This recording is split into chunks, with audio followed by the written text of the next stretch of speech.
And now, our final guest needs no introduction. The Reverend Al Sharpton is the founder and president of the National Action Network, or NAN. NAN has been marching and fighting for civil rights since 1991. Reverend Sharpton joined the Switch Up recently to talk about the anniversary of the march. Take a listen. Reverend, thank you so much for being here with us today. Thank you for having me. Absolutely. So I want to start off, first, we're 60 years out from when this first march took place, this March on Washington for Jobs and Freedom. What progress have we made so far, but where are we still lacking?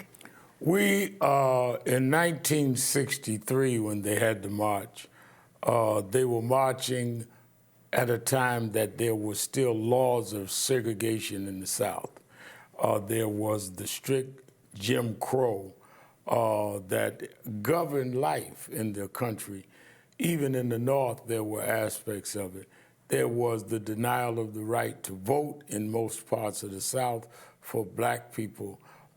There was, of course, therefore, the social ramifications of that.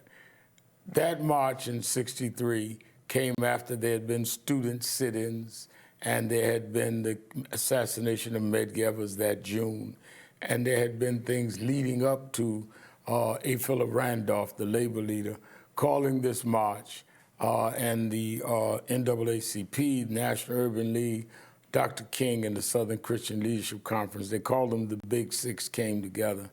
And that march demonstrated the mass outrage of people of what was going on at that time. And you must remember, I think a lot of people forget, 250,000 people coming to Washington when they could not ride the front of buses above the Mason-Dixie line, when they couldn't use most restaurants along the road if you were black, where they couldn't use toilets in public places, yet they came anyway. So I think that mass outpouring showed the nation the outrage people had, which I think helped lead to the 64 voting rights, the Public Accommodations Act, the Civil Rights Act, which was only a year later, and then the Voting Rights Act 2 years later. We made progress. We now have, in effect, taken Jim Crow down. The Public Accommodations Act, the Civil Rights Act, where now in 60 years later, we can fly first class, not only ride the front of a bus, we can check in 5-star hotels if we have the money. We have public accommodations for the most part. We have the right to vote. We've elected a black president and re-elected him. We now have a vice president who is a woman of color, black woman. We have black corporate leaders. We have black billionaires. We have blacks in mainstream entertainment. So to say we haven't made progress is not true. But if you look at the en masse numbers, we are just as unemployed statistically. We almost double that of whites. We still have, in many states, the erosion of voting rights, where it's making it more difficult to vote. I think what really stands out to me that you were just highlighting is how multiracial this march on the 26th, as you said, continuing the march for the 60 years is going to be. And that's absolutely incredible. I'd like to hear from you what, in this moment, the spirit of this march is. You mentioned, 60 years ago there was frustration, there was anger. How do you see the spirit of this year's march comparing to the one 60 years ago? There is a lot of concern and some anger. When you wake up one morning and you're a woman and you no longer have the right to decide your body, that can cause anger. When you wake up one morning and have been told that some of your student debt is forgiven and the Supreme Court says the president can't do that, that could lead to anger. When you wake up one morning and all of a sudden the fact that your family, because you were a certain color, couldn't advance in education, so there was going to be affirmative action to try and equalize that gap in terms of being locked out of higher education. And all of a sudden they say, no, you can't do that. And they say that it is against the 14th Amendment to deal with the question of race. Well, then how do we deal with the racial gap? we're not behind because there was something genetically wrong with us. We're behind because by law, government-enforced law, we couldn't go to certain schools. We didn't have access to certain things. So all of that ends, that could lead to anger. Our job is to channel that anger into constructive activism rather than destructive, saying we're going to just explode or implode.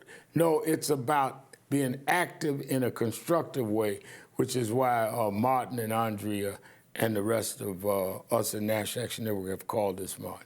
What we're seeing right now is we're seeing some of those things. You mentioned Rosa Parks, and some of these names are being said, we can't talk about race in schools. We're not going to talk about identity. You can't talk that Rosa Parks was, arrested because of the law at that time. How does this affect the fight today for progress, but how did it affect even thinking about bringing this march together? I think so much about when I see the try to remove black history, LGBT discussions, women history.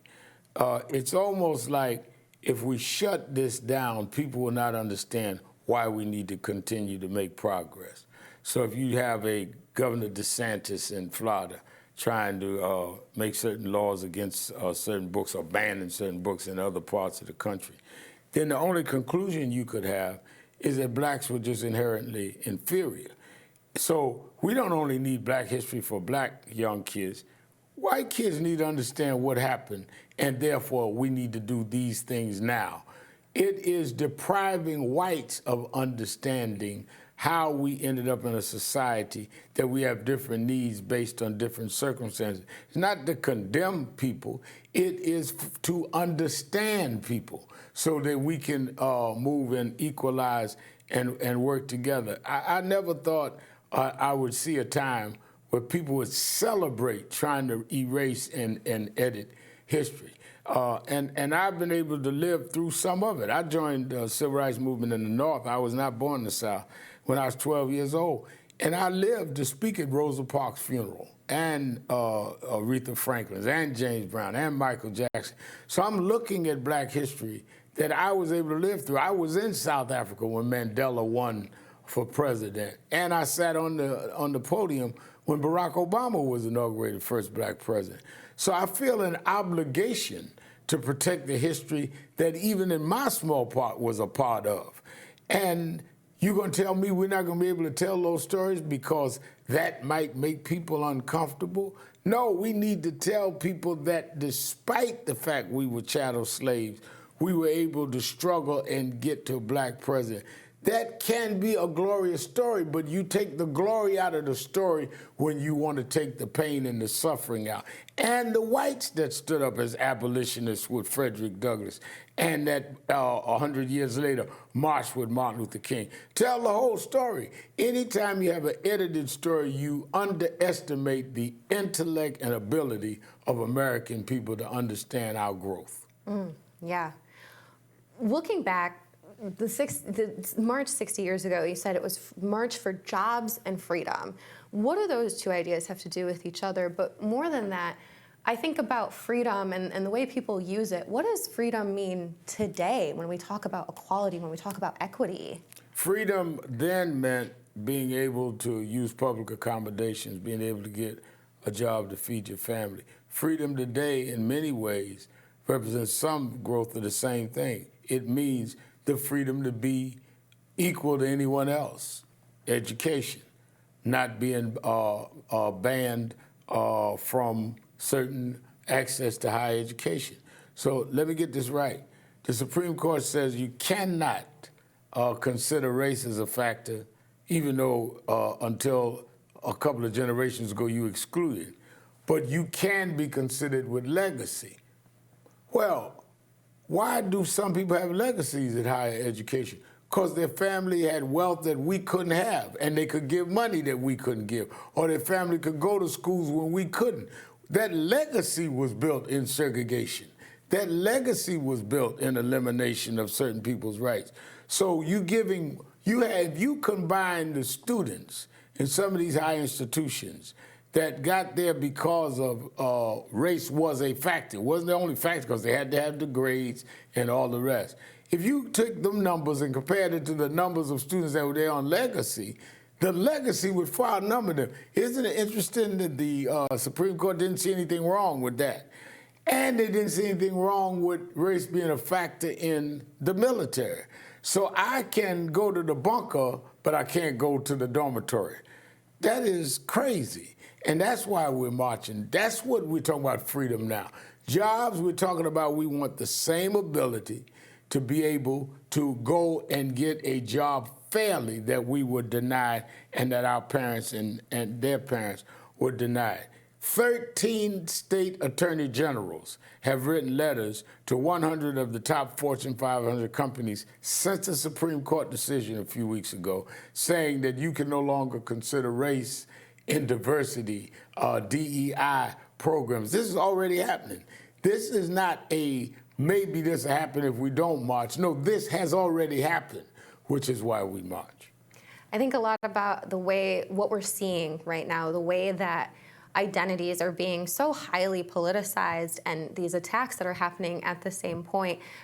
Why do you think there seems to be, for some folks, it feels like a resurgence of a lot of this hate of as you said, with the Supreme Court rolling back these rights? Now we're saying, don't consider race when you mentioned not even a full generation ago, they were considering race to not hire people, not let them in schools. What's causing this sudden renewed interest in this? I think that there was this built-up resentment that people felt that they were threatened and their so-called superior position threatened them, and people played on that insecurity and just brought out what was subliminally inside. Donald Trump became the face of it, but he's not the cause of it. He brought out, there were some elements there that had never died. And I think Trump made it acceptable because he brought it to a presidential level, talking about S-hole countries and referring to people in a disparaging way and women and disabled. So Trump, in many ways, was able to mainstream what people in the 60s and 50s and 40s could only do in the margins. When I was growing up, and I remember in '64, I was still a teenager, where Barry Goldwater was the Republican nominee. In your heart, you know I'm right. He implied certain things against Lyndon Johnson, who was pro-civil rights. Donald Trump said it straight out. Donald Trump bragged about, I put the Supreme Court justices there that did this to women's right to choose, that did this to affirmative action.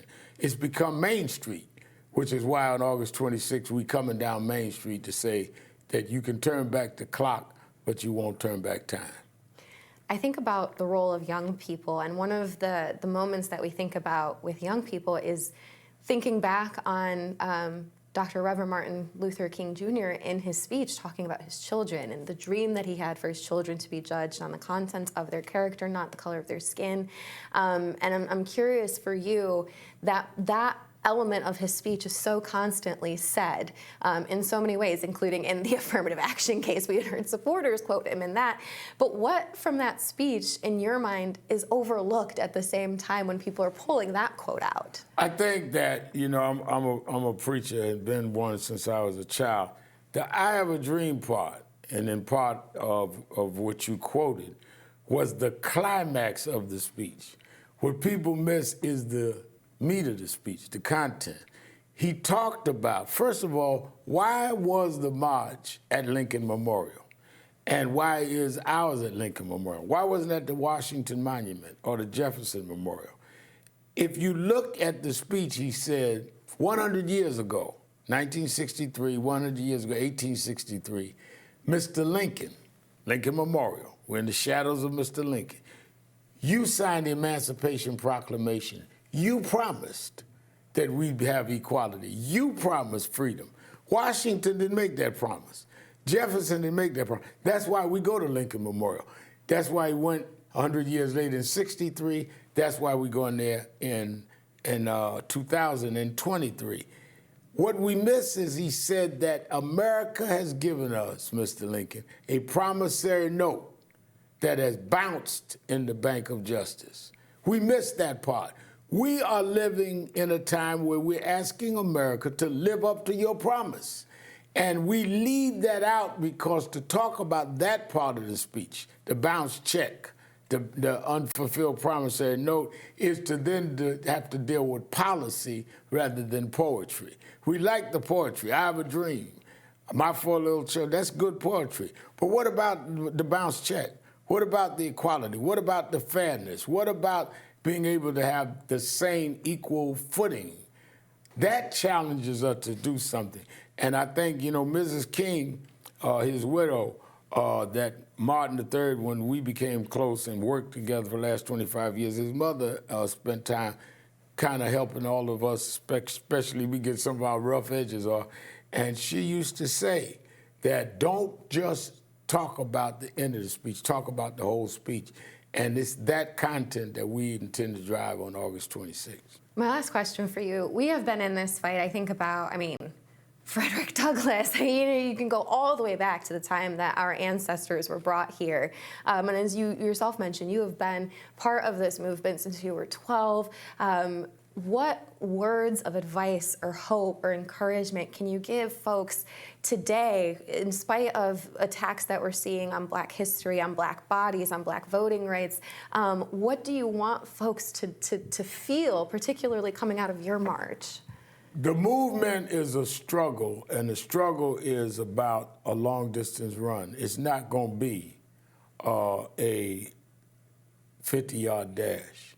So if history teaches us anything, you're going to make an advancement, and they're going to try to push you back. And you got to get used to the rhythm of struggle, forward, back, and keep going forward, back, and expect that. We were elated when Barack Obama was elected president. Never thought I'd see that in my lifetime. But it was followed by Donald Trump, which was the antithesis of that. We should have expected there was going to be some answer. So you don't not only give up because they push back, you expect to push back. So now you come with the answer to the pushback. That always happens. Dr. King, we started this conversation. Dr. King and others 60 years ago had their march. You know what happened right after the march? About a month and a half after the march, after 250,000 people, this tremendous march, I Have a Dream speech, they bombed the church in Birmingham and killed 4 girls during Sunday school. They could have said, after all of that, how could you do that? But they said, we're going to wipe our tears and keep going, and they still got the Civil Rights Act less than a year later. So there's going to be reaction. You prepare for the reaction, and you got to be stronger in your action than whatever reaction come your way. So yes, it is very precarious times that we're in, but look at where we came from. In 100 years, we went from being property where we didn't even know our names. Our names are the names of our slave master. I went and we researched it, the New York Daily News. My family was owned by Alexander Sharpton in Edgefield, South Carolina. I don't know my name. I know the name of my slave master. But I took his name in going out of the White House and negotiating for our people. That's a long journey in a century. We must continue that journey. You can't give up. We are stronger than they think we are. The only weakness we have is if we have a self-image of our being weaker than we really are. Thank you so much to the Reverend Al Sharpton here talking about the March on Washington, but more than that, leaving us with a wonderful, inspirational message on how we continue forward. Reverend, thank you so much for your time today. Thank you for having me. And that brings us to the end of our program. A big thank you to all of our guests and to all of you for watching. For those of you who missed any of the conversations this afternoon, we will have video from the event up on our website, thehill.com, shortly. And please remember to subscribe to the Switch Up podcast. Links to find the Switch Up on major podcast platforms will be in the description on this video on YouTube and on thehill.com. I'm Cheyanne Daniels. Hope you enjoyed the program and have a great rest of your day.